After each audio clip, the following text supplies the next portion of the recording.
Thank you. Helps me remember. Let's go ahead and get started. Hi. I am pleased to see everybody. I think we'll have a few more join us as we continue because we have several more registered, but I think we'll go ahead and get started. For those whom I don't know, I'm Jerry King. I'm president of the board of Hoosiers Concerned About Gun Violence. And this evening's forum of the fatal risks of guns at home is the second for 2021, the second in the series of quarterly forums on topics addressing gun violence prevention. We have several objectives in doing this series. First, of course, is to help us all become better informed about the important aspects of gun violence and gun violence prevention, to better understand the dynamics. Second, we want to strengthen in all of us our skills for advocacy, both in our day-to-day personal interactions and importantly, to be better informed and confident to speak out on critical legislation. I'm admitting a person. There we go. Our third objective is to get to know you and others better, get to know our partners better, and in that to find opportunities for collaboration and more powerful shared advocacy, for instance, around, of course, advocating for legislation. Looking forward, just briefly, our September forum will be devoted to an annual report on the incidence of gun violence and public policy relating to gun violence in Indiana. And for December, we'll have a discussion to prepare us for legislation that we anticipate is likely to be introduced into the 2022 General Assembly. So watch for details about those in September and December. In tonight's discussion, fatal risks of guns at home, we're going to learn about the many ways that Hoosiers are killed or injured by guns at home, in contrast to the relatively low incidence of guns being used for self-defense. We're going to learn about the special ways in which children and youth are at risk by virtue of having guns in the home. And finally, we're going to learn some about advocacy and action opportunities that we can do together to help our homes be safer. So our presenters are Dr. Steve Dunlap and Dr. Laura Walls, and a barking dog is a reminder to ask everybody to mute. So if everybody but Steve and Laura would mute, that would probably be to the benefit of all of us. Thank you. Steve is well known to us. Steve is a longtime member and past president of Hoosiers Concerned About Gun Violence. And in that role, he has organized public events, given many, many talks on the nature of firearm violence as a matter of public health. He's testified before the General Assembly. He's had scores of letters and op-eds published in the Star. Steve is a retired psychiatrist, having practiced in Indiana from 1978 to 2010. And he served on the Indiana University Medical School faculty from 78 to 2006. And he is a distinguished life fellow of the American Psychiatric Association. Steve explains that he became interested in firearm violence from his experience as an adolescent and from his practice in psychiatry. I always add about Steve what he doesn't say about himself.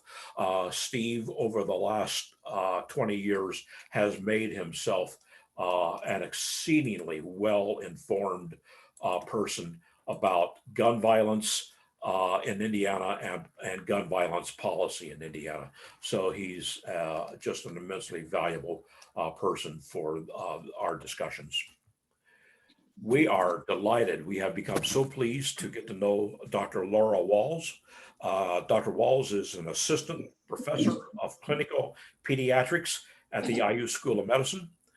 She completed her pediatric residency at the University of Michigan in Ann Arbor in 2007. And since that time, she's been a practicing primary care practicing primary care pediatrics, and has practiced in both private practice and academic settings. Her current practice, she is based at the Eskenazi West 38th Street Health Center. She has a special interest, as you're going to learn, a special interest in the intersection of pediatrics and gun safety. And she has been a longtime volunteer with the Indiana chapter of Moms Demand Action.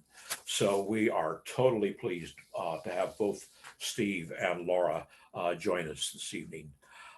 Without any further, I'm going to turn the program to Steve, and Steve will call up his power slides and we'll get started. All right.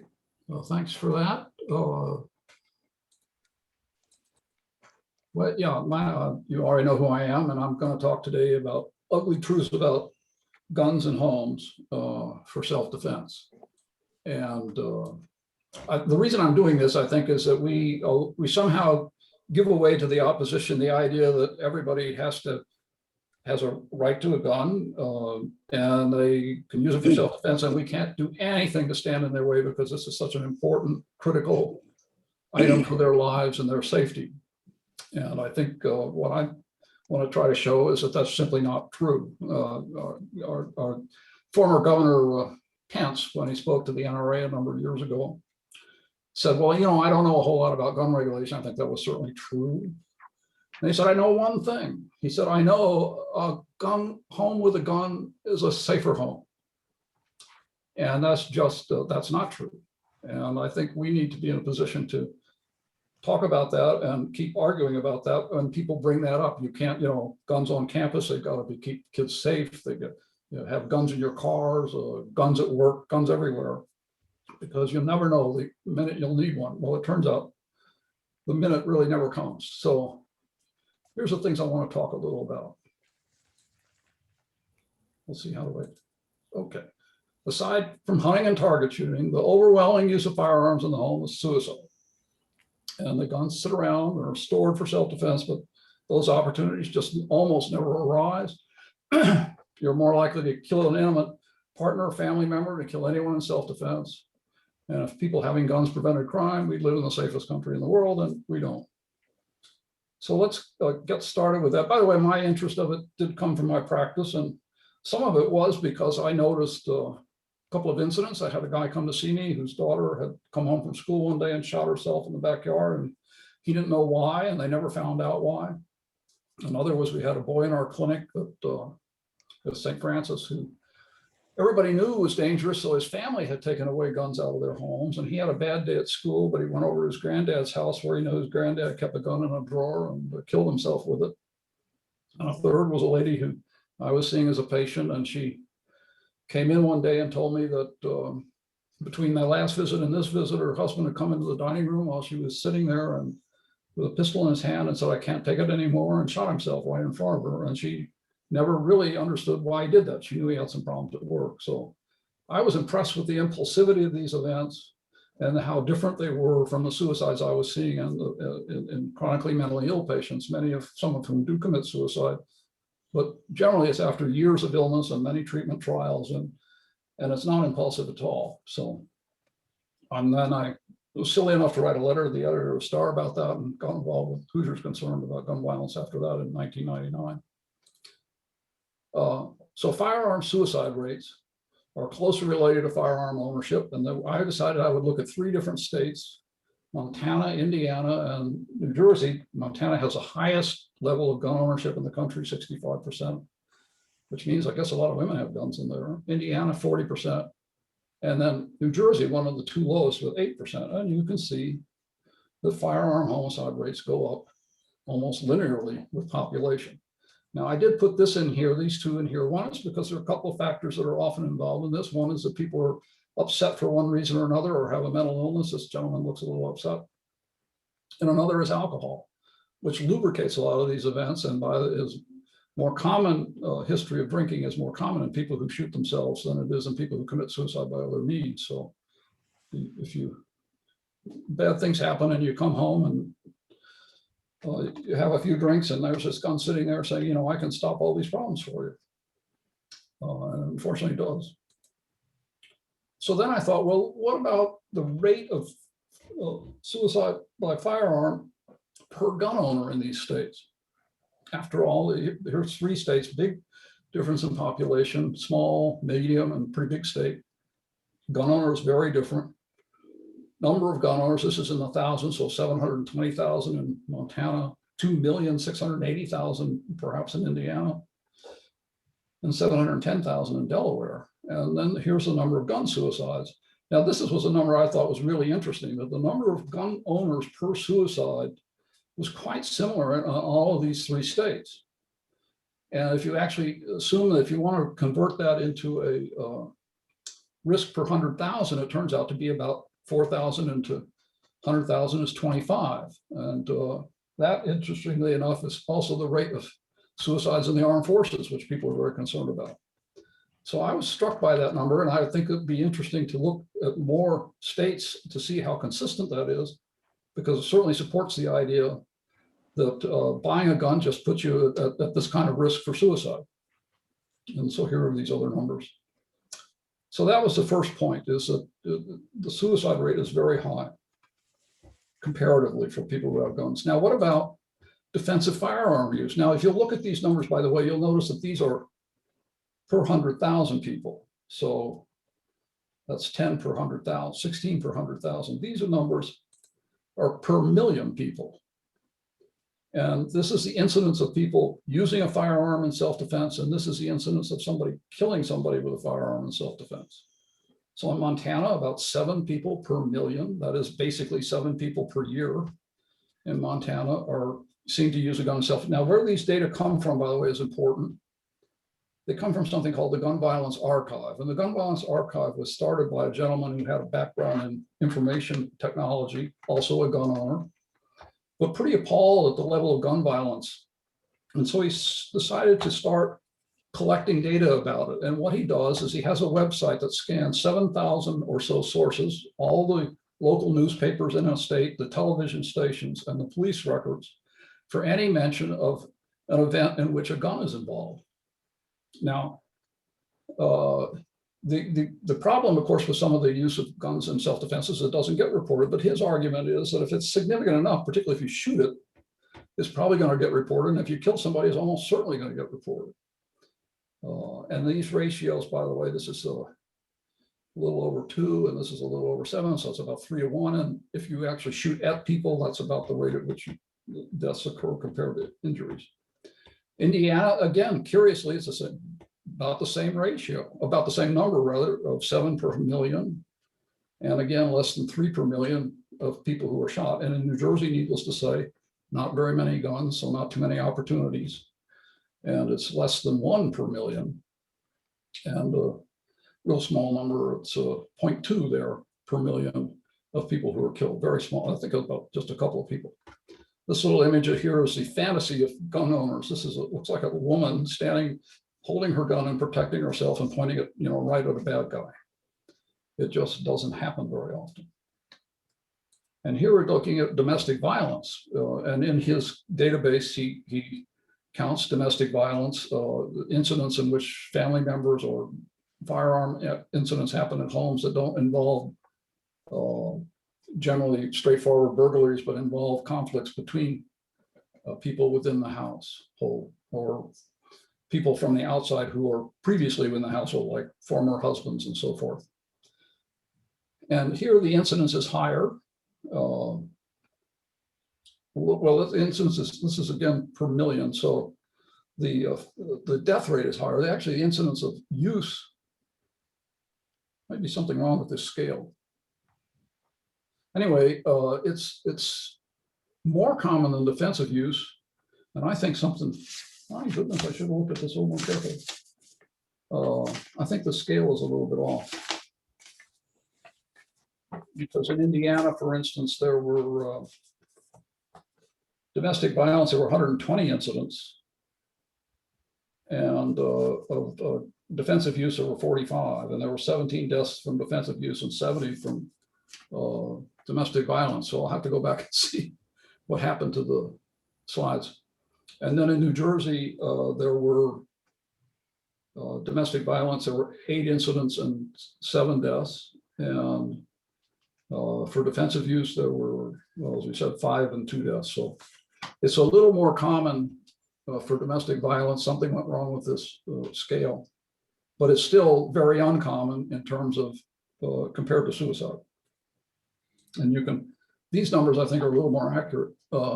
Here you're again looking at how many gun owners are there per incident. So how likely is it any one gun owner is likely to have one of these incidents in a year? And in Montana, for using a gun in self-defense, it's 90,000 to 1 against.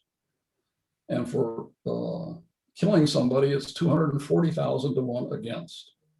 In Indiana, lower numbers, 60,000 and 157,000. In New Jersey, higher numbers, 142,000.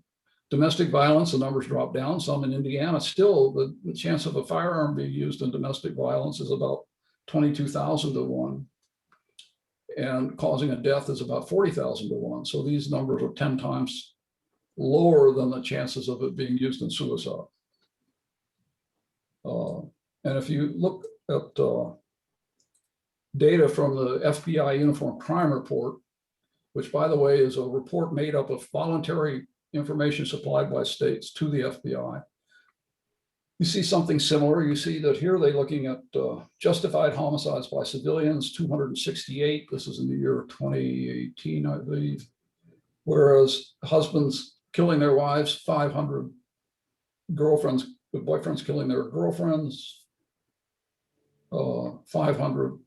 And homicide between other family members, about 2,000. And this is compared out of 14,000 homicides. So it's not a trivial number of all the homicides that occur that are within the family. And most of them occur, or certainly probably would not have occurred had there not been a gun in the family at the time, because most of these arise from arguments.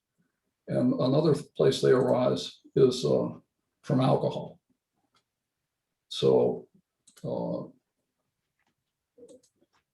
now the others, but when you go to the state Senate or state representatives, they'll say, well, look, millions of crimes are prevented by gun owners. What are you talking about? We know that.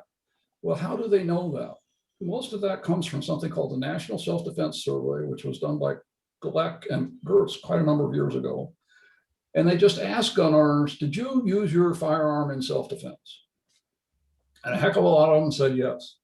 And the RAND company, which I actually remember the RAND company because they were a think tank that sadly enough and rather deeply involved in the Vietnam War. But at any rate, they're now trying to be better.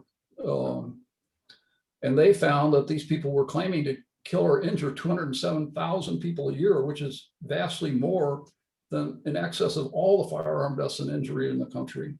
And almost all of the ones that exist and are reported are from suicides or criminal homicides in any recent year. So people just simply aren't doing this. And then another person looked at that from a different point of view and found out that according to that survey, more than 100% of burglary victims were home when a crime was committed because so many of them apparently defended themselves with a firearm. And this is, by the way, just gets repeated. It's like a meme in the gun advocacy community. Millions of lives saved by guns, and it's just not true. Then another place people have looked is there's a interview every year by the Justice Department asking a group of about 50,000, I don't think it's on here, but it's about 50,000 families, something like that, about whether they asked the same families over a year or two, have you been a victim of a crime? And then did you do anything to defend yourself in that crime? And it turns out, and did you use a firearm?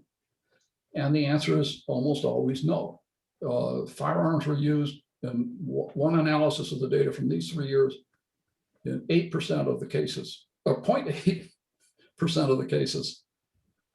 Somebody else looked at data from 2007 to 2011, and they looked at any crime, not necessarily a violent crime, but any crime in which there was personal contact between the victim and the assailant.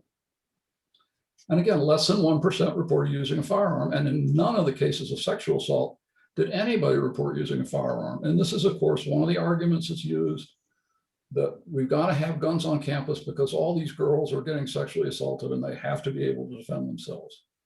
Well, apparently they do need to be able to defend themselves, but carrying a gun probably won't help them because it doesn't seem to help anybody else.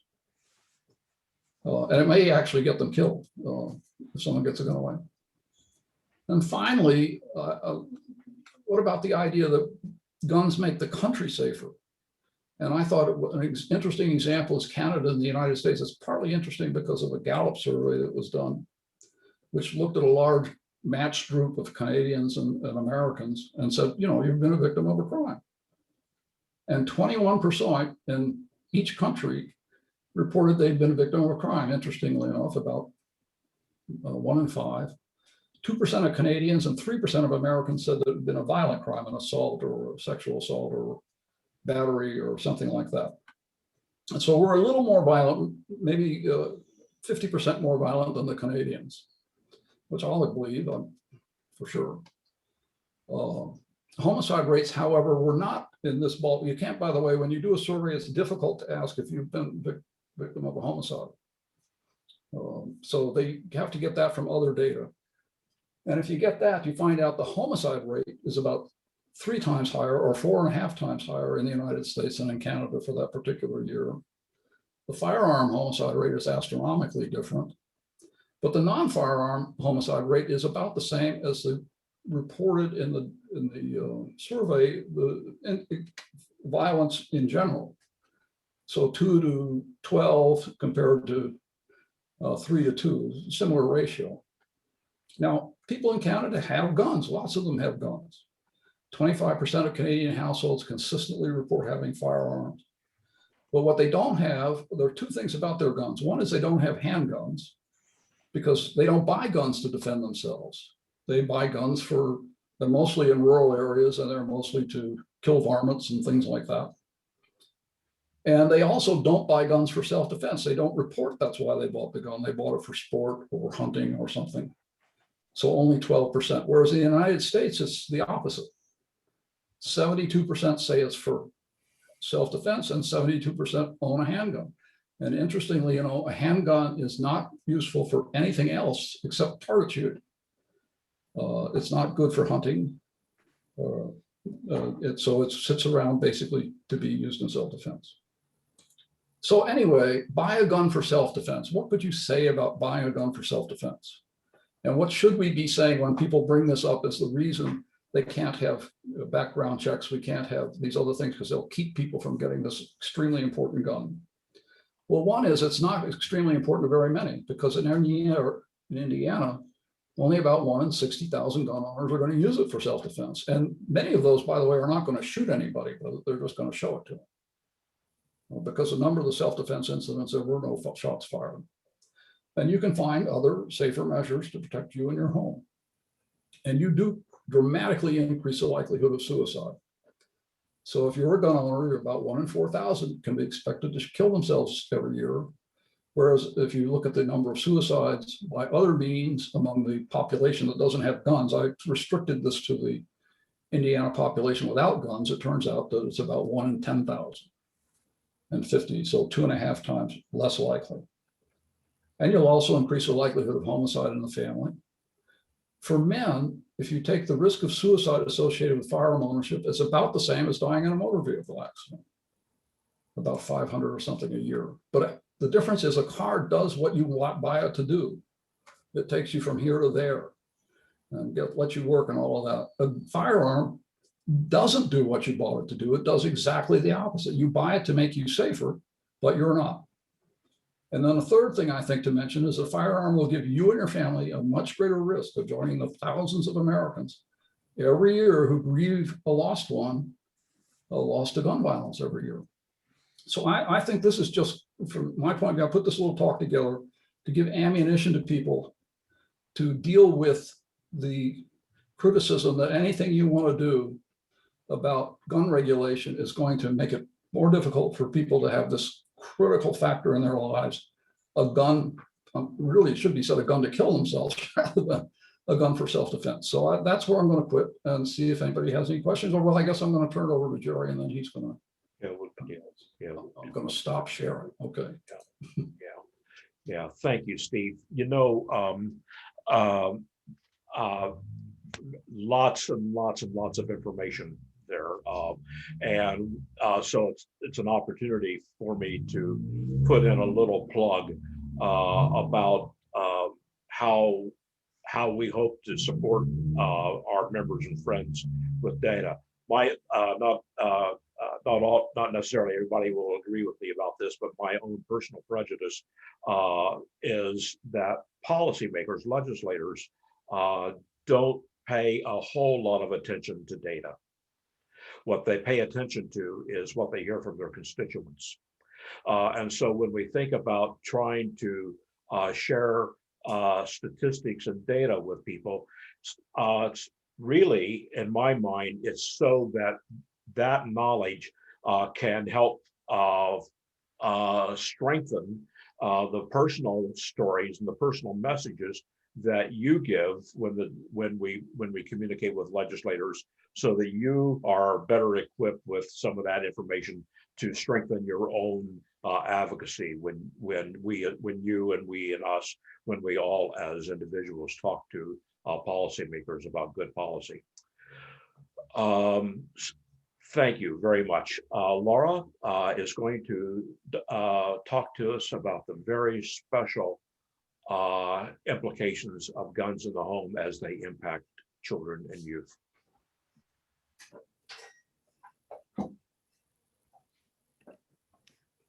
All right. Thank you, Jerry, for reaching out to me to invite me to speak tonight. It's an honor to be here and an honor to follow Steve, who's been such a long-term advocate for gun safety. I got involved with Moms Demand Action shortly after the Sandy Hook shootings. My oldest child is just a year younger than the victims of Sandy Hook, and I was really, really shooken. And then, you know, also shocked that our country didn't make dramatic changes after that. So that led me to advocating for gun safety. And in the past few years, I've sort of developed a little bit more of a niche of talking to pediatricians and trying to empower pediatricians to feel more comfortable talking to their patients about gun safety and safe gun storage in the home. I know that you've all heard, you're all up to date on a lot of gun violence statistics. I'll try not to be too heavy in that, but I do want to start with it a little bit. Every time I hear this, 91% of the children that are killed by a bullet in the world are killed in the United States. Like, I hear it and I pause each time because, you know, every parent, every grandparent, every pediatrician I've ever worked with has nothing but the best intentions for the kids in their life. And we live in such a wealthy, developed country. It's by far not perfect, but we can do a lot better than this. And, you know, I love to meet more and more people that are advocating to improve this number. Some of the more recent best published data on the incidence of firearm deaths in children came from the Journal of Pediatrics a few years ago in 2017. The authors of this article studied over a 12-year time period from 2002 to 2014 and looked at, in that 12 years, how many gun deaths happened each year in children ages 0 to 17. The average was 1,300 gun deaths each year, over almost 6,000 injuries, firearm injuries on top of the deaths. But this is the breakdown of how those gun deaths happen, how guns kill children. 53% were homicides, 38% were due to suicides, 6% of the deaths were due to unintentional shootings, and the remaining were either due to legal intervention or undetermined intent. I believe in the adult populations, suicides are higher than homicides. You guys can correct me if I'm wrong about that, but in children, for right now, homicides are still a little bit higher than suicides. If you break this down to the daily numbers, that means about 3 to 4 children every day are killed 0 to 17 each day in our country. That number goes up to 12 to 13 young people each day if you include the 18 to 21-year-olds in the group. And this is the trend in time from that study. On the bottom x-axis, it shows the year 2002 to 2014, and the y-axis shows the rate per 100,000. The orange line at the bottom was unintentional death, firearm injury death rate, and that was pretty stable over the whole 12 years. It went down maybe a little bit. The purple line is the homicide rate over this time period, which started to go down in around 2007. The red line is the suicide rate, and this started to go up in 2007, and this graph ends in 2014. And unfortunately, going on to 2021, the trend has continued to go higher and higher with adolescent suicides, more and more each year, not just in our country, but in our state as well. So to put these numbers into context, I find it helpful to compare the number of gun deaths to other types of deaths that we see in pediatrics. This data I pulled from the CDC Wonder database. Their most recent data that's available was from 2019, and you can search types of death by age group on this database.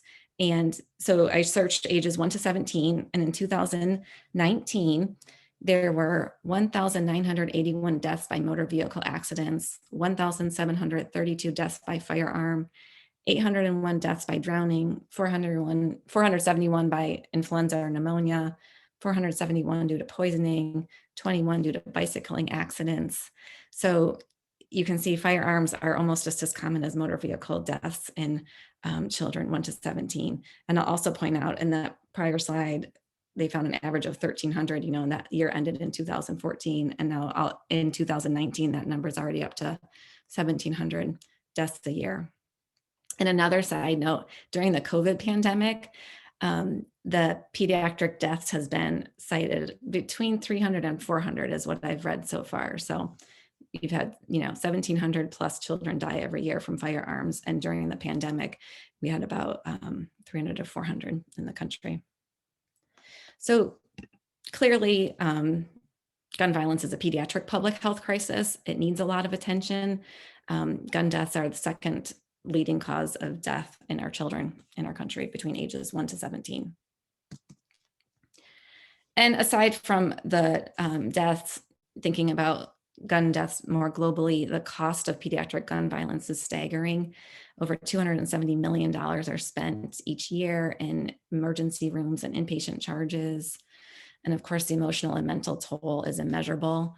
There's negative short-term and long-term consequences in kids and when they're exposed to gun violence, including ADHD or anger, withdrawal, PTSD, depression, higher suicide risk. And I'll point out that even being threatened with a gun one time during your childhood increases your adverse childhood event score by 1 point. I'm sure many of you are familiar with adverse childhood event scoring system. Essentially, for each each point that it's a rating or a questionnaire of like multiple things that you're exposed to, traumatic things that you're exposed to as a child. And every additional point that you have increases long-term morbidity, more illnesses, and actually a shorter lifespan. So just seeing a parent threatened one time by a gun, and when your child leads to long-term health problems down the road. This is the types of ripple effects of gun violence that I see in my pediatric practice. I'll just go through some of these stories. I have a 13-year-old patient who came in depressed. And when talking to her, she said that she was depressed because everyone is dying. That was her answer. And it turned out that 10 years ago, her father was murdered, and then her grandmother just died this year of natural causes. And it really triggered this sense of insecurity with her that, everybody is dying, and she was, still coping with the loss of her father 10 years prior. Or a young patient who's paraplegic since he was 8 years old when he was accidentally shot in the back. And as a 12-year-old now, he doesn't have the motivation to do the physical therapy he needs to do, and he's just accumulating more and more chronic health conditions. Or a single mom who's tearful in my office, struggling with 2 toddlers, just feeling overwhelmed, and talking to her, she shares that their father was killed last year by a gun, and she's just having a hard time coping and managing everything. And then I had a 14-year-old patient who came in with difficulty concentrating. We see a lot of kids with ADHD in our clinic. This was a little unusual because she was 14 and it was the first time that these symptoms presented. And it turns out, she said, when I'm in school and it's quiet and I have a test, I'm working on a project, I'm getting flashbacks of images that I saw. My brother was murdered and I went to his trial, and she saw these, the images during the trial, and she just can't get those out of her head to focus in school. And also, I've been at Eskenazi for about 2.5 years, and I've had 5 members of our staff that have had family members killed or seriously injured due to a gun in the past 2 years. So it was just real startling to me to see, to really, experience seeing the toll of gun violence every day in people's lives. So I know we're talking about guns in the homes tonight. There are estimated to be about 4.6 million children in America that live in homes with guns that are unlocked and loaded. And when that happens, there are some bad outcomes.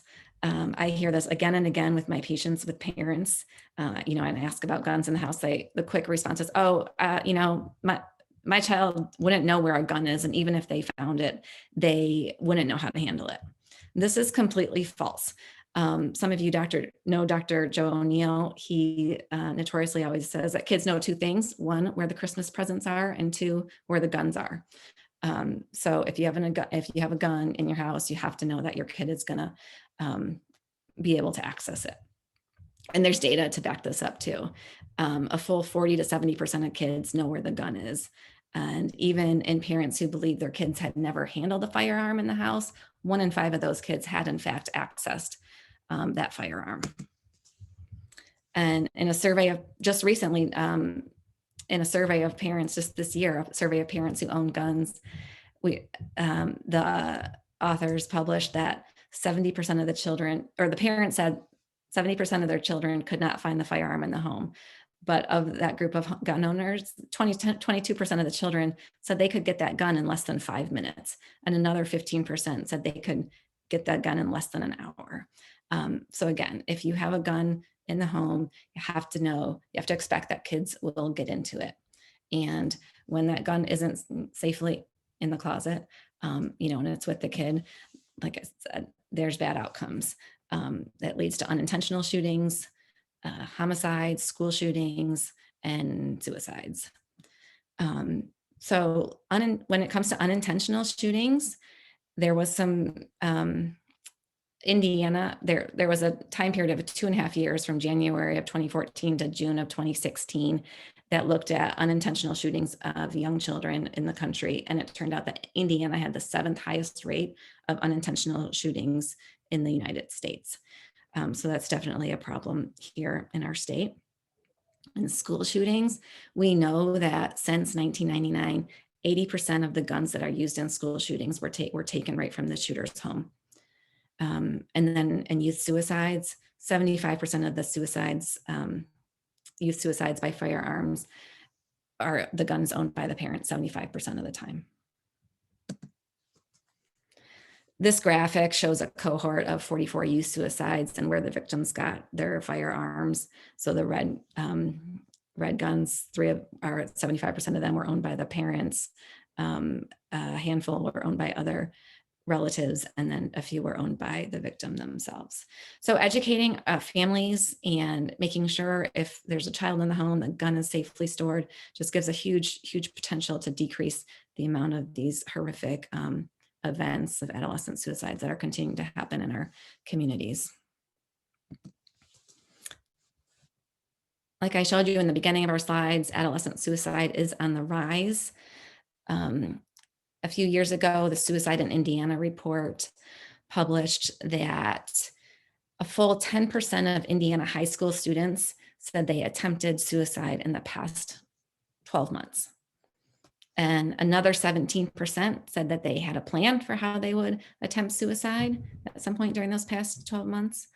And then 20% had actually seriously considered attempting suicide. which gave Indiana, across the country, Indiana ranked the #1 state for the highest rate of teens who considered suicide and the second highest rate of teens that attempted suicide. And amongst that age 18 and under group in suicides, about 40 to 55% completed their suicide with a firearm. And as Steve mentioned, mental health is often not a prior concern in young people when they attempt suicide. 42% of the time, it's more of a recent situational factor. 71% of the time, it's a relationship problem with an intimate partner, a friend, or a family member. Mental health factors really were only known in a study of suicide victims. Only 35% of them had depressed mood at the time of the event. 26% had been priorly diagnosed with a mental health problem, and only 18% were receiving mental health treatment at the time of death. Only 26% disclosed their intent to suicide. And of the firearm suicides in young people, 18 and under, 60% of that time, that firearm was completed with a handgun. The others were more long guns. So, firearms are for sure not the most common means attempted when it comes to teen suicide, but it is absolutely the most lethal means. We know that 85 to 90% of suicide attempts by gun are fatal versus less than 5% with other types of suicide attempts. And suicide thoughts are such a usually fleeting thoughts, and especially in adolescence, and having that lethal means is such a significant risk factor. So really, the take-home message for adolescent suicide is it's a completely impulsive decision. Kids, spend 10 minutes or less deliberating this decision, and having the availability of a gun in the house, a lethal means, is the biggest risk factor. So in pediatrics, in primary care, prevention is the main focus of how we spend our time talking to families. And when it comes to people who own guns in the home, safe storage is the primary means of preventing a bad outcome so the kid can't access the guns. And when we talk about safe storage and kids are around, we mean that the gun has to be unloaded and locked. The child should have no access to keys. Ideally, it should be in a gun safe, and that ammunition should be locked away separately. A few years ago, this study was published in Pediatrics that gave us a little bit of data on how guns are actually stored in houses and gun owners with children in the house. This study looked at 4,000 homes that were all gun-owning homes, and they had children in the house, and they broke it into two groups. One group had children that had high risk diagnoses like ADHD or depression or behavior problems or developmental delays. And the other group had children without any high risk. And they found that 11 or 20% of the time in the two groups, the gun was left loaded and unlocked, so children could access that fairly easily. Half the time, the gun was locked and loaded, or unlocked and unloaded. And 30 or 35% of the time, the gun was stored in the way that we recommend it being stored, meaning it was locked and unloaded. So there is, huge room for improvement here to try to get more guns stored safely. And, a question we should ask ourselves is, if families started to store guns the way that we recommend, would that make a difference in the number of pediatric deaths every year? The answer is absolutely yes. This was from a group from Boston Children's Hospital. They used mathematical modeling to estimate the number of deaths that could be prevented by changes of storage practices. So if 20% more households started locking their guns, that could lead to 72 to 135 deaths prevented each year. If 50% more households started locking guns, we could prevent above 200 to 289 pediatric deaths every year.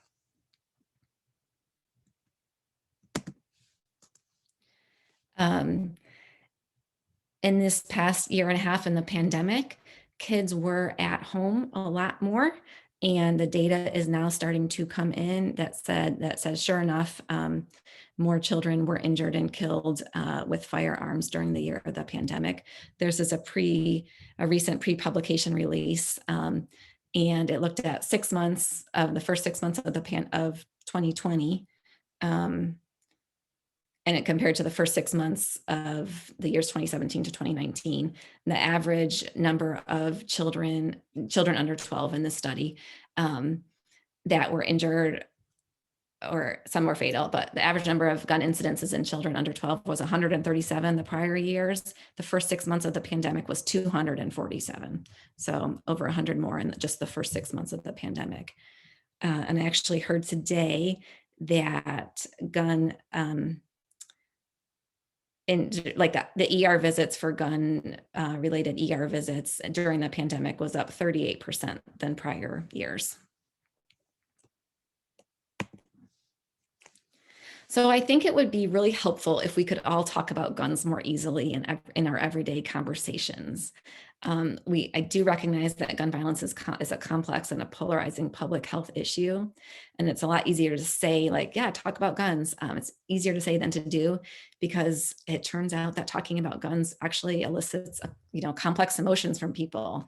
Social science is called, guns and gun ownership as sacred value in our country. And sacred values are defined as a set of values or principles that the individuals hold dear to their idea of right and wrong. They define who they are and they help guide their daily lives. So it's often hard to convince somebody to not own a gun. In my world of pediatrics, I really get to focus on the why and the how to keep children safe. And I found that, just trying to talk about gun safety in a non-judgmental way and share with families how important it is. If you have a child in the house, the gun has to be stored, locked away and unloaded, because kids are curious, kids are impulsive, they get into things, and this is how kids are dying in our country. And you have the possibility to keep your child and the child that come to your house safer by keeping your gun safely stored. So, for me, focusing on the whys in the hows and trying to be non-judgmental has been really made it a lot easier to talk about gun safety. These are some examples in my own personal life of how I've asked about guns in the homes when we visited or my children have visited families. My brother-in-law and sister-in-law live in Minnesota, and they live on a farm and they hunt. And my brother-in-law carries a gun on his person. And every time we go and visit them, I send an email and said, hey, just remember, our kids are fast, impulsive, and curious when we're visiting. I want to make sure that all the guns are unloaded and locked. I hope you understand. And that really has never been an issue. We continue to have a fine relationship with each other. Interestingly, one time I emailed that to my sister-in-law and her response was, yeah, no problem. I totally get it. And, the guns will be locked away. But did you also mean the one that Rick carries on his person? Or is that okay if he keeps that one, on his body? And I wrote back, no, I'd really prefer that it's totally locked away. And she said, sure, no problem, fine. And there was no sign of any gun when we were there. So that was nice. And the other side of the screen is a text message between another mom and I, and my son was spending the night at their house for the first time, didn't know them very well. Then I just, quickly in the text messages kind of threw it in with other things, like if you're talking about allergies or anything else, when your child is visiting. So I said, quick question. And I try to ask before my kids spend time at friends' houses, if you have any firearms in the house, are they locked away? Change the subject, the boys are having fun. And she said, yeah, I was just going to text you to make sure the sleepover was okay. No firearms available for the kids to get to. Great question. What time do you want to make sure they go to sleep? So it was, again, like kind of tucked away amongst other things, and it was not an issue. So each time I have asked other parents, it really, hasn't been a problem. Everyone understands when it's phrased in like, oh, I just want to make sure the kids are safe. So I do When it comes to opportunities to action, I really encourage everybody to hear, to talk to your family and your friends about guns in the home, and then talk to your healthcare providers as well. I know of physicians who have lost patients over asking about guns in their practices. And I know a lot of times there's a hesitancy to do that. And just out of curiosity, I have some of my friends from Moms Demand Action will say, "Oh, I talked to my pediatrician and I asked them, do they bring up gun safety with their patients?" And they get varying responses. And then we actually had some brochures made up a handful of years ago that they could bring to their pediatrician's office that got the Indiana AAP stamp of approval on, just help bring up the topic of safe gun storage. And of course, referencing data. Facts is important when we're talking about guns. And when, I think if we frame gun safety and fire, in the fact that like guns is like one of the main issues, health issues affecting our kids today. And, we as a country, it would be great if we could move forward to a public health campaign, similarly to smoking or drunk driving or seatbelts, kind of make it taboo to have a gun around you all the time. Would be amazing. And then of course, advocating for stronger laws is super important. Child access prevention laws are laws that hold adults accountable if the gun is accessed by a child and then used to harm or threaten others. So there's a safe storage requirement when you purchase a gun in states that have child access prevention laws. Sometimes it means that like handguns are required to be sold with a gun lock. Our child access prevention law, or CAP law in Indiana, is relatively weak, but there has actually been some data that states with stronger child access prevention laws have lower adolescent suicide rates. And then another law I think would be a great one to advocate for is to increase the minimum age to purchase a rifle or a long gun. Currently in Indiana, that age is 18 versus 21 for handgun. And we know kids' brains aren't fully developed until they're in their early 20s. So it doesn't seem like a big rush to get a gun early without a parent. I know that, for hunting, 18-year-olds want to go hunting by themselves, but it still seems like, be helpful to have a parent involved with that process of purchasing a gun.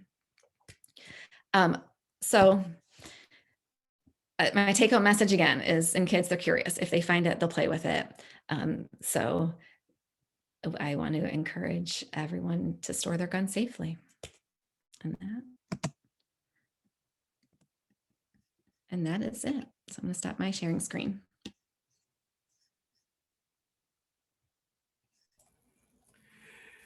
Yeah, thank you both, Laura and Steve.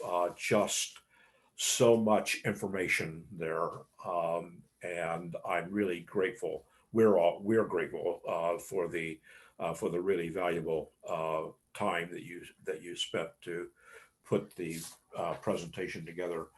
I want to emphasize just a couple of things that we heard here, and again, that one of our primary interests among us is to strengthen our ability and knowledge and strengthen our confidence when it comes to advocating for good policy. The legislators in the Indiana General Assembly tend to not give gun policy legislation much attention, and so one of our part of our strategy about that is to try and build up more and more of the public voice to speak out for certain things that we think are really important to people and really important for the sake of safe homes.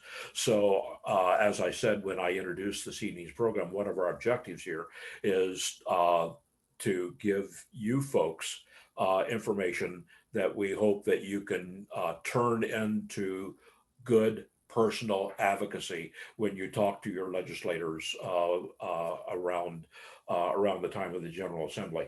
And indeed, we've talked here for the last couple of minutes, especially about laws pertaining to safe storage, the practice of storing guns locked and unloaded, and storing ammunition away from guns, and the policy of requiring gun locks to be sold with handgun purchases, are things that have come before the General Assembly in the past. And in fact, you'll remember that in the most recent session, new Senator Cadora introduced a bill for safe storage, and I think in the year before, Senator Greg Taylor introduced a safe storage bill.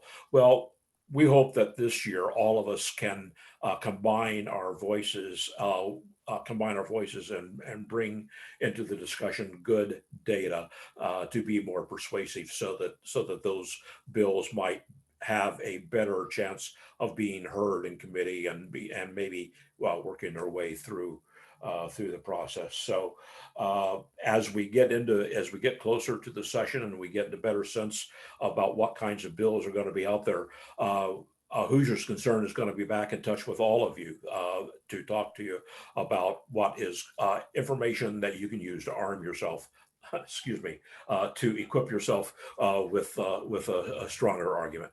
So we've got maybe a half hour. So let's hear questions and comments either from you folks. Anybody want to start us off with some questions?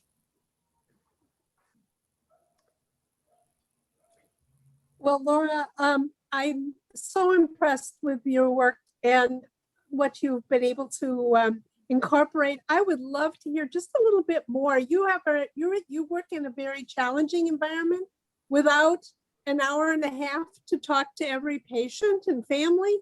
And how do you manage, choose and then manage to incorporate the safe storage risk discussion along with the 75 other things that you're supposed to talk about in a patient visit? Good question. It is not always easy. I have prioritized my safety, discussion with any age patients. And I'm always reading the patient, first of all, which maybe there's implicit biases too, but, based on, like, let's say I have an NRA hat on or something, there's ways that I know that how quickly I have to talk about guns or not. But generally, and these are my well child visits, I kind of am going towards washing my hands and opening to get a tongue depressor. And I'm like, okay, a few safety measures. You have to make sure medications are locked away, cleaning supplies are locked away. And I don't ask anymore if a person is a gun owner. I say, if you have guns in the home, and they have to be stored unlocked and with ammunition stored separately. I always unlocked and unloaded. My brain mixes those words up. But stored locked, unloaded with ammunition stored separately. And, if they're nodding, and, frequently when I say it like that, they're like, oh yeah, it is like that. And then I can take the time, once I know, definitely there is a gun owner, to ask more, specifically to that patient situation, why they have a gun in the home, or is it carried on person? And oftentimes it is a mother that's in the well visit or in the visit with them, and it's like, oh, my husband has this gun, and we talk about this a lot, and then I can share specific data about, it's actually gun deaths are the second leading cause of death in children. If it's an adolescent, I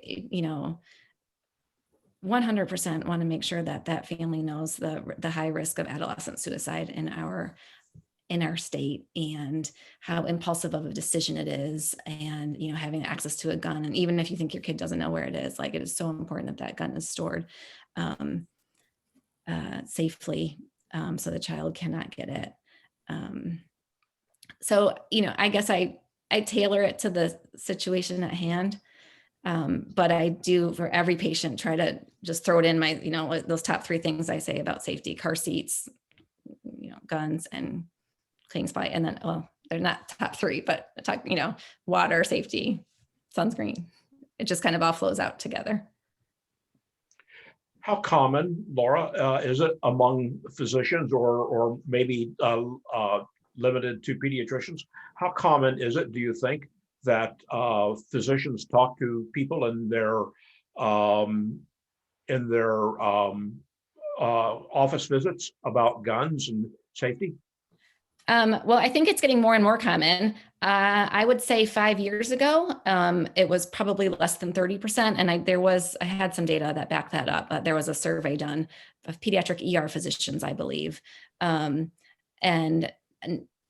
now, I'm at Eskenazi now, and I've been there for 3 years. And everybody talks about guns there.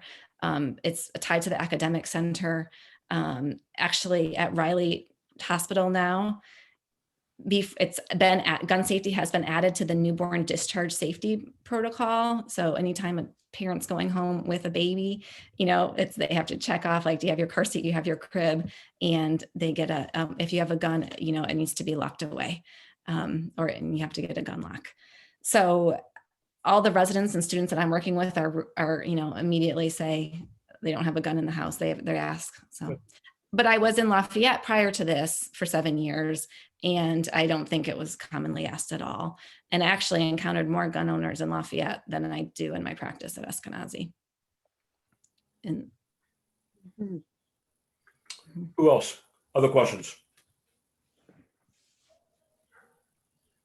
I had a question, and maybe Steve can help me out with this one.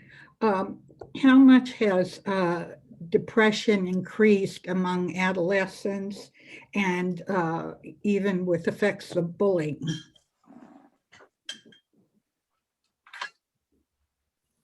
As far as suicide is concerned, or Steve, you're muted.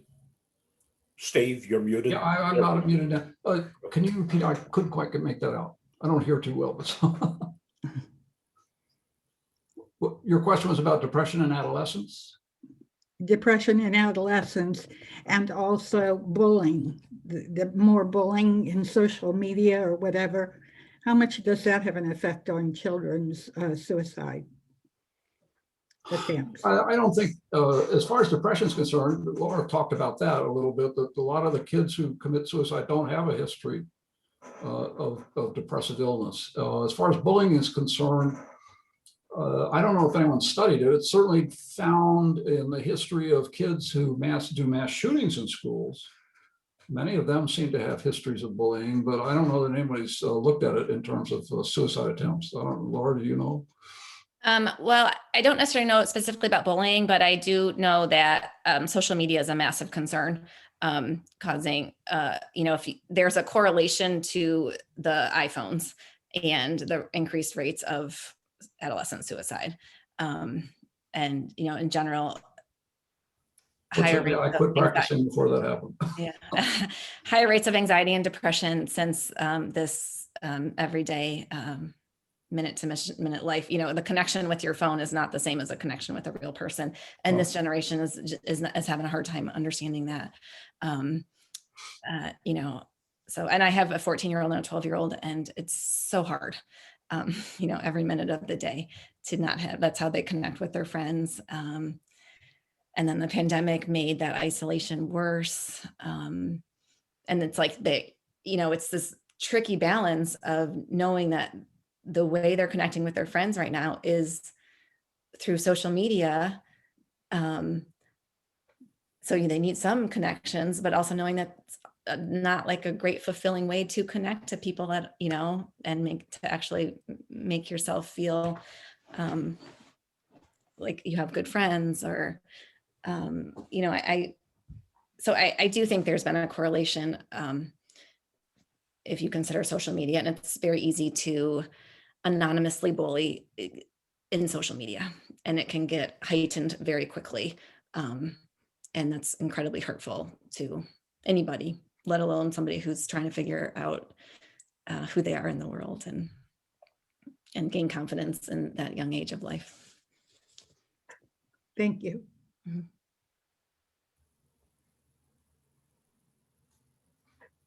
So I was wondering if anyone would like to put forth some thoughts about, in a public health environment, certainly in the medical community, we have an opportunity to pick out kids who are at higher risk.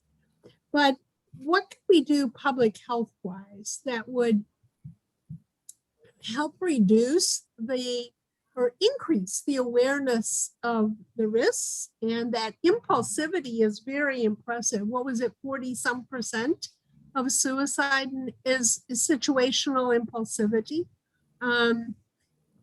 What should we be doing to help minimize that? Well, I think the simplest thing is to get people get guns out of their houses. To tell them, I mean, to the notion that you don't need them and they're very dangerous, and this is what happens with them. Now, Dr. Kane, for certainly in Marion County, has talked about homicide as an epidemic from a public health point of view.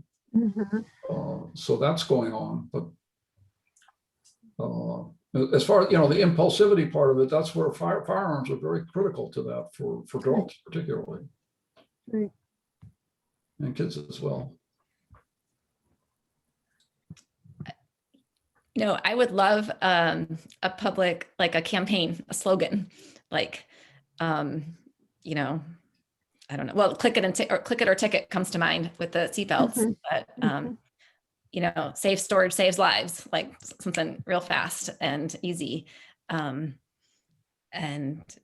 then could be picked up. People could start using it, and I think the generation of kids that are living through school shootings don't want to continue that trend in our country. And I think they're really motivated. So I think if at a public health level, there was like a campaign or something, advertisements, things like that, I think that would pick up, that would be beneficial. And then I think it would gain traction.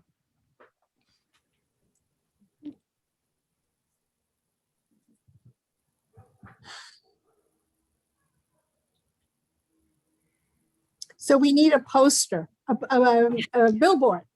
Right. Yeah. Many billboards around central Indiana and across the state that say safe storage saves lives. Do you think people would get it? Click it or ticket. You're right, it was fantastic. But what about We could put up a billboard, if you could get somebody to do it. Actually, at least when we tried to do it in buses, they wouldn't do it. So I think if it said sponsored by Hoosiers Concerned Against Gun Violence, people would get it pretty quickly. They read all that. Or that's good. Yes. Yeah. Right. Or with an image of a gun stored safely or something in a gun lock. Well, that image of the kid pulling the gun out of the closet would be a good one. Mm-hmm. They know where to lock it up. Maybe Bloomberg or the Joyce Foundation would fund billboards for that purpose. Would make a lot of sense. Yeah. I'm a big believer in taking advantage of the groups and associations that we already have at an organizational level. Some of you in another discussion that we sidebar discussion that we have had for the last several months have often heard me talk about or raise the suggestion that we should be looking to faith community congregations, and then it's easy enough to imagine adding to that civic groups, Rotary, Optimists, so forth. But a lot of us have deep roots in the faith community in Indianapolis or in around Indiana, and I'm a strong believer that those organizational relationships offer us opportunities to do a lot of education and to have dialogue, conversation with folks.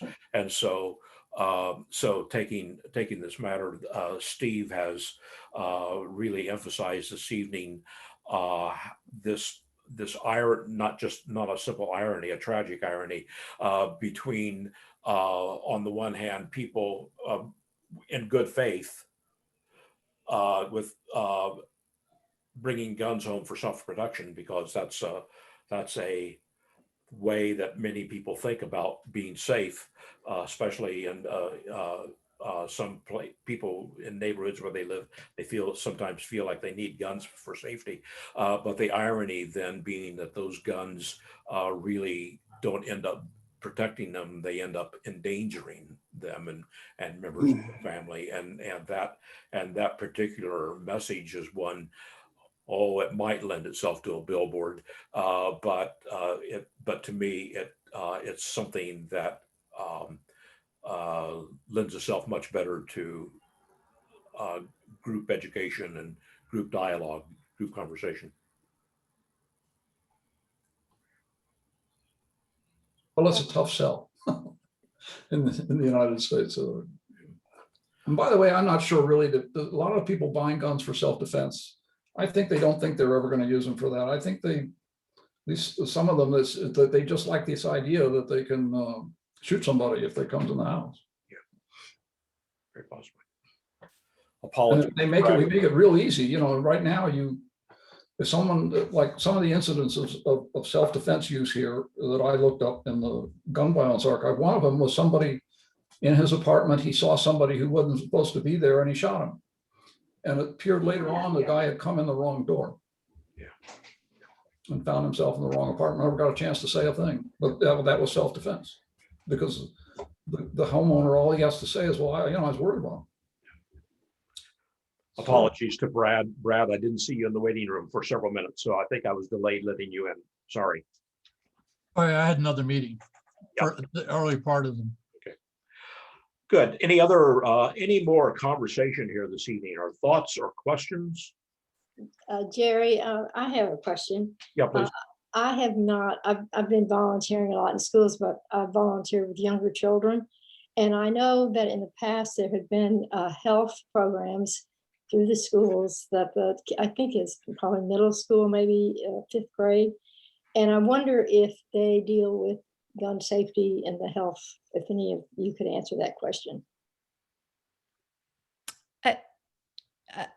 I don't know currently. I know the message that the schools did publicize was Eddie the Eagle, the mascot, that basically said, if you see a gun, don't touch it, which is a good start.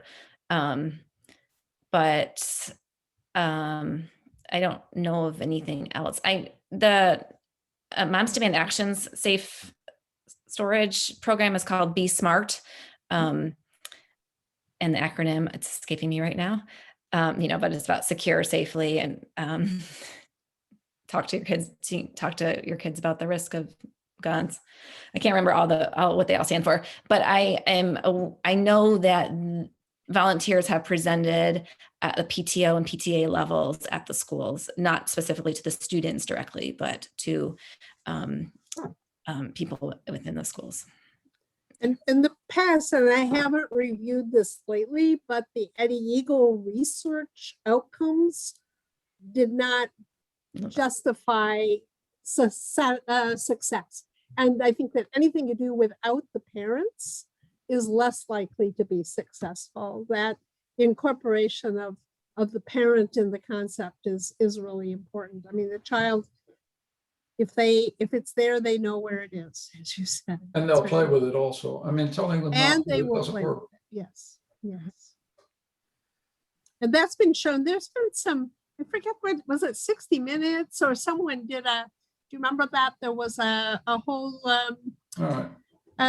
expose in which parents said, my child knows not to touch the gun. And then they put the parents behind windows and they had a free play environment. And in one drawer, there was a gun and those kids went right and chose that. Yeah, that was Chose long, that. yeah, that was dumb. They'll play with it. They're not, telling them doesn't do it. I mean, that's the problem with Eddie Eagle. It doesn't mean a thing Mhm. to kids to tell them. The parents have to lock it up. Exactly. Yeah, I know that, I had reached out to the superintendent in our school district at one point, and along with some other Boone County moms members, and, to talk at a larger level. And his response as well, if I have you guys talking, I will have other groups speak as well, meaning like pro-gun advocating groups. So it's Mhm. tough. It's tough for schools to know what to do.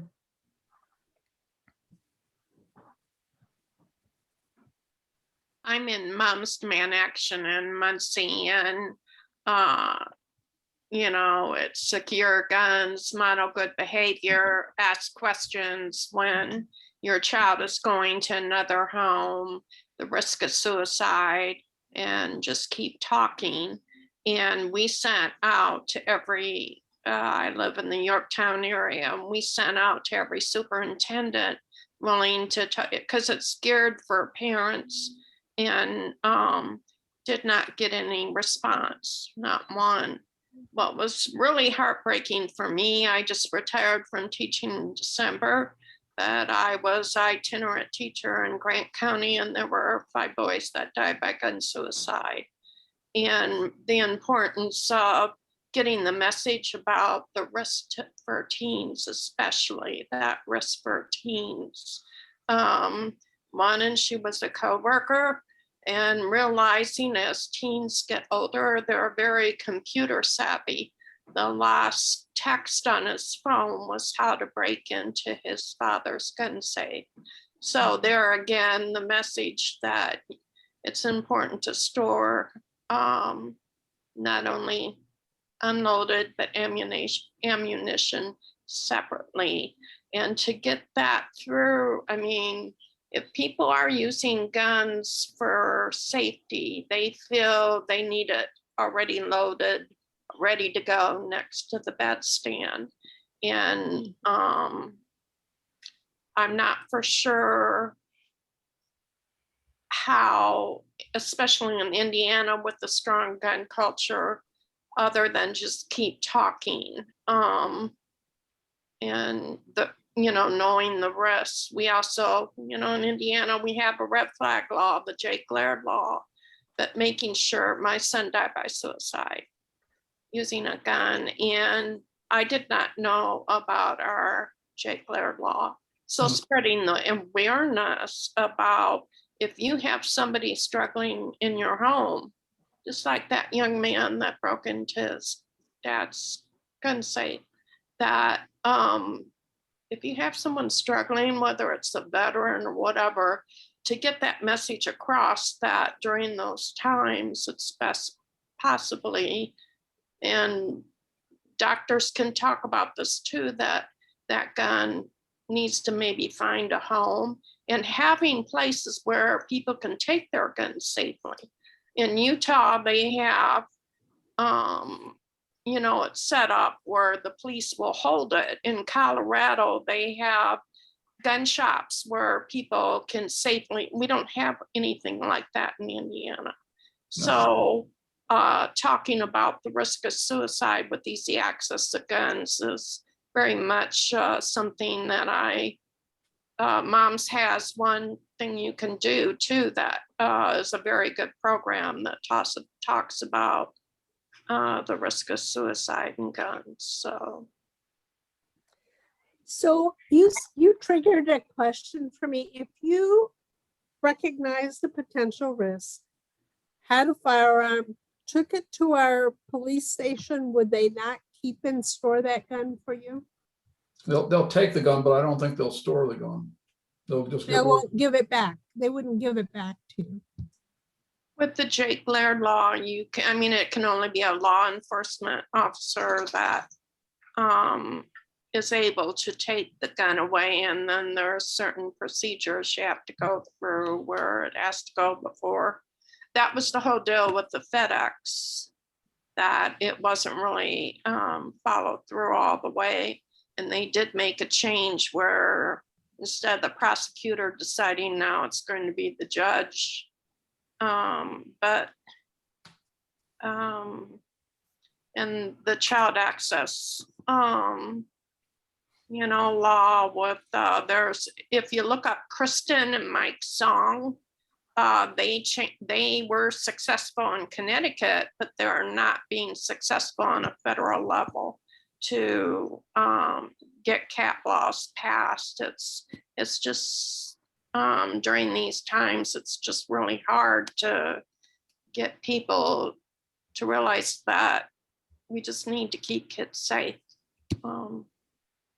Well, and I don't, the one issue I think is we don't do enough to educate people that you don't need the gun for safety. It's useless for that, pretty much. The people don't accept that very well. I would just like to add that we lived in Baltimore 40 years ago, and we had a crime watch program, and the police department came out and said, it's not safe for you to have a gun unless you know what to do. And most of you don't know what to do. And unless you have lessons and you do all this. So they were very adamant about the gun does not keep you safe. Usually the intruder takes the gun and kills you, or you shoot somebody else, and it's just didn't work. But it's just so interesting here. It's just a whole different feeling about guns. I don't get it. And you realize how fatal it is. And you spend any time in Europe and you see people don't have guns. Well, one thing you can ask people is, if you have your gun for safety, do you do what police officers do and go shoot it every month at targets to make sure you're up to date? And do you know how to shoot and move and shoot and all that sort of thing? And they don't do any of that, of course. One interesting little vignette from the gun archive that I found was a kid is in a car and he shows his gun to his friend. His friend says, "Hey, that's really cool. Let me see it." And then his friend points it at him and says, "Stop the car, I'm getting out." The kid and takes the gun with him. The kid goes home and gets his father, who gets his own gun, and they drive back into the neighborhood. And they find the kid that took the gun. And the kid starts towards their car, fires the gun 11 times, grazes one of the kids. And then when he runs out of ammunition, he just throws it down and runs away, and then the police go and arrest him. So here's a kid who's got a gun and he's walking towards a car and he doesn't hit anything. So people don't realize how really difficult it is with a firearm like that. And you're not likely to be successful, and you're more likely to get yourself killed. What factor do first-person shooter video games, and even things like paintball and super soakers? I mean, I think kids they may have more of a comfort level with the guns in their home than their parents do. Well, do they really realize what they do, though? Yeah. What can happen, what they were capable of doing. I personally have seen, I haven't been out much because of until being vaccinated, but the last 2 times I've been out, they've talked about the increase in guns. So I was at Meyer and I happened to look up, and there was a man, he was a veteran. I mean, he could barely get his Visa card out, and he was carrying the biggest gun at Meyer that I've ever seen. This older man, he had to be in his late 80s. And so there's a policy at Meyer that they can't really enforce. Can you imagine? It's, people being shot with masks to have somebody remove their gun. And so I was talking to the cashier, and it kind of shook her up. And I turned around, and there's a guy in an NRA shirt with another gun. I was stuck between 2 guns. The first time I went to Meyer in a long time, we went out to eat. There was a line in one place. The guy was walking in. He had a holster on. So the line was too big. We went to another place, sat down, ate outside. I looked up. A guy walks in. He has a holster on. And one of the, there was a mention on on Sheila Zeus Kennedy's from a man that was saying with McDonald's drive-through, they're estimating that 60% of the people as they go through McDonald's have a handgun laying on their seat. So with the large increase in purchasing guns, we have to figure out what more to do now, because there are more guns in more people's hands without training. And that's what's going on right now, but more needs to be done. I'm going to take that opportunity, Pam. Thank you for giving me a segue to close us up here, because it's just a minute or two from 8:30. More has to be done, and that phrase can mean quite a number of things. Our Hoosiers concerned about gun violence, our perspective is that the public needs to know more and more about the kinds of things we've been talking about tonight, about the futility of owning a gun for self-defense, about the very danger of owning a gun for self-defense, and especially these issues around children. We haven't talked about it. Here at the very end, I realized, Laura, that no one asked the question, why does Indiana see such a high rate of suicide ideation among young people? Why is that? Well, and there's that question raises a hugely important matter about something about being Hoosiers that we need to wrestle with and understand and attend to somehow. So when we think about more has to be done, well, one thing that needs to be done is we need to understand better why it is that young people in Indiana are thinking about suicide so much more than young people in other parts of the country. But the other more needs to be done. I think we have a long uphill struggle where legislation is concerned. But one of the things that I think is going to make a difference over time is for legislators, I'll say on two ends, for more and more legislators to be emboldened to introduce favorable legislation to reduce the presence of guns in our homes and to make guns in our homes safer. But then at the same time, people like us and the community in Indiana that is demanding to see appropriate and sensible gun policy, those folks are much more than the 15 to 20 of us that are on this phone, that are on this call tonight. There are Hoosiers across the state who agree with us. And so one of the things that has to be done is that we need to learn how to bring out their voices, especially as it impacts pending legislation.